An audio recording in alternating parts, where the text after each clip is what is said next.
first got involved in the club scene about the age of 13. Used to pretend I was going away with like scouts and things. My parents and I used to go out clubbing, and it just continued from there really. I had never really got a normal job.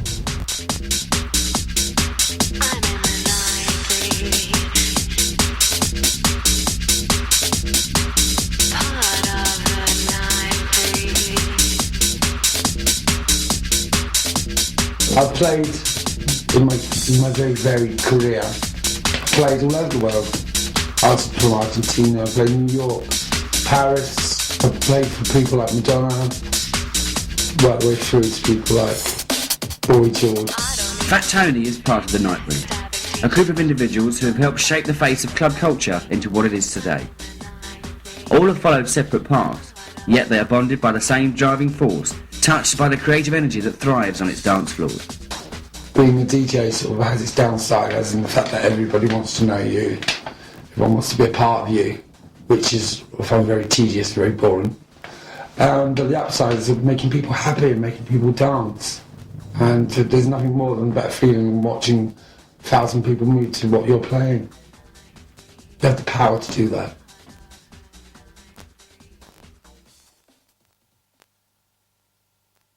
Trademark is an artist who draws inspiration from the London club scene. In the early 80s, he started working on the door of Train, a legendary gay after-hours club.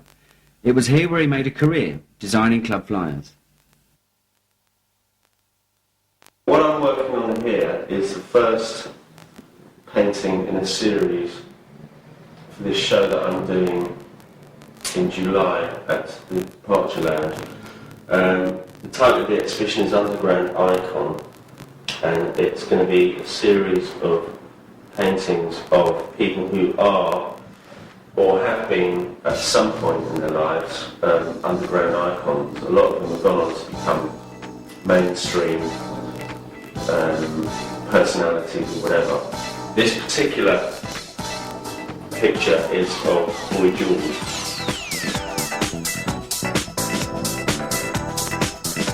I actually started going out in the late 70s. I used to go to the Blitz. I used to hang around with Boy George and Steve Strange in the Blitz days.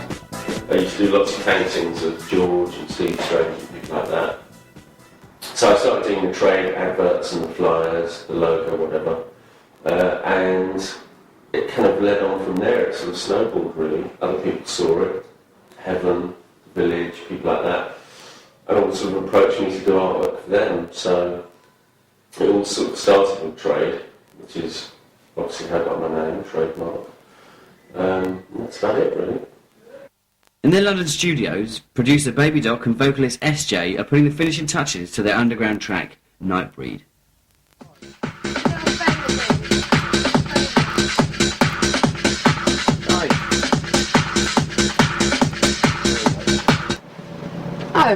I don't need no two-faced, backstabbing, DJ-loving motherfuckers around me.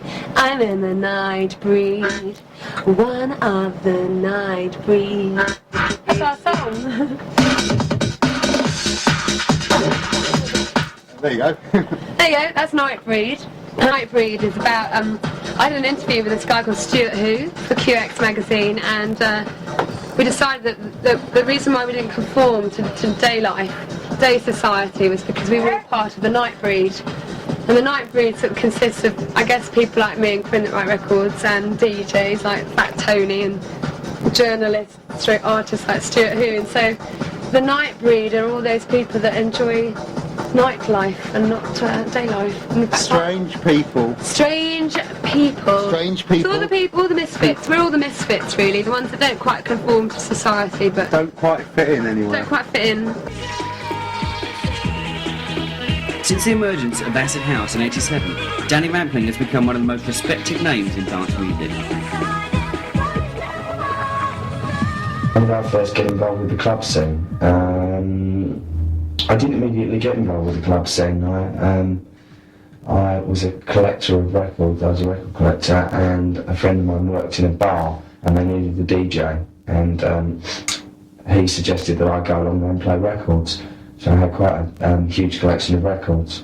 So that was the start of my DJing. As soon as I did that first night's work, that's where I wanted to go.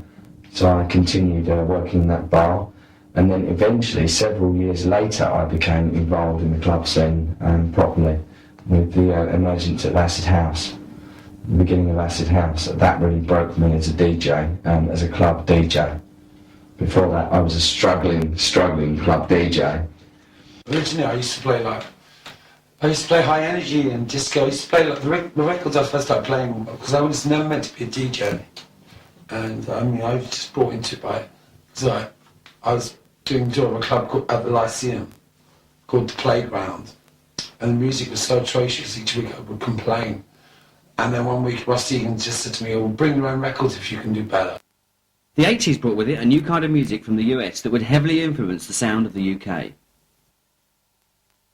Before Acid House came along, it was like garage. Garage was always around. I mean, like basically, you know, what you class as garage music. I mean, to me, Rufus and Chaka Khan's garagey, you know. So basically, it's like always garage was always around. And then suddenly, a new sort of like a much harder dance beat came in, which was house music from Chicago mainly. I did a club on Monday at Busby's called The Jungle, which was the first house club. I did it myself and Colin Faber, which went for 2 years. And that was mainly the first house club in this country. Well, in London anyway. And DJs like Danny Rampling and people like that used to come along. But I mean, I never knew Danny at that time. So Danny was a very suburban DJ. Things haven't changed much.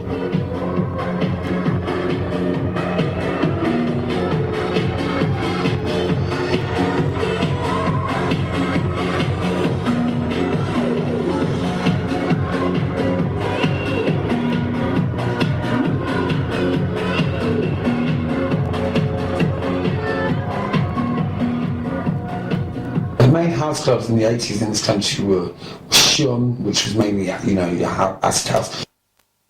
When we started Shum, we dressed the whole place.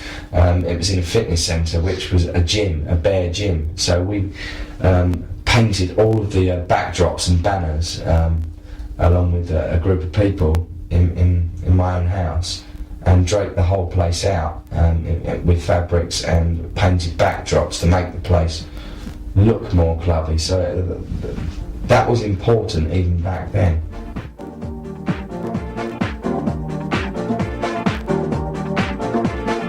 The club scene has seen many changes over the years, least apparent perhaps being the clubbers themselves. In the last few years, there's been a lack of individual club characters. They're still out there, but they're not to the. There's certainly a serious lack of individuality within the younger club scene. I mean, I'd hardly call walking around a club in a gas mask and boiler suit and gloves individuality. It's you know, but some people perceive it that way. They think that they're being really outrageous, but that also is down to people's personalities, and personalities. Maybe there's a lot more conformists in society now as a whole. I think it's a different crowd now, obviously, of course it is. I mean, those people just can't keep up for that many years. We're much more sophisticated club crowd. Because 10 years ago, we really weren't know what was going on. We're much like sponges. We didn't know how it was going to go. And